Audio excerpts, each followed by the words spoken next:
Sindh online news में ख़बरुनि update सिलसिलो जारी आहे। रतोदरो मां खे ख़बर ॾींदा हलूं। कमलेश कुमार दौलतानी जी रिपोर्ट मुताबिक़ रतोदरो भरिसां हथियारबंदनि तरफ़ां घरनि ते फायरिंग करण खिलाफ़ ॻोठाणे जो एहतजाज। ॻोठ महमद फ़कीर हाशिम रहवासी महमद ज़मान बोज़दार प्रेस कॉन्फ्रेंस कंदे चयो त मोहम्मद ज़मान बोज़दार ॻोठ फ़कीर मोहम्मद हाशिम बोज़दार जो अर्ज़ थो कयां त 11/12/2003 ते मुंहिंजो भाउ ग़ुलाम जान बोज़दार खे अन जे देरे ते 5 ॾोहारनि अन जे खणण अगवा करण जे बहाने सां मुंहिंजे भाउ खे क़तल कयो वियो।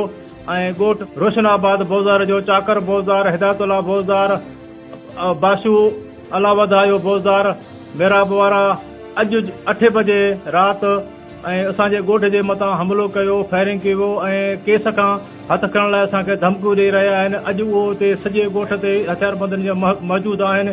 असां अपील था कयूं SP Larkana, DIG Larkana, DSP रतोदेरो, SHO रतोदेरो को असां इतलाह था कयूं त रतोदेरे थाणे ते 5 खां 8 केसनि में इहे जेके माण्हू घुरबल आहिनि अॼु उहो असां वटि हुते मौजूदु ॻोठ ते हमिलो कयो आहे ऐं मूंखे मौत मार जूं धमकियूं ॾेई रहिया आहिनि।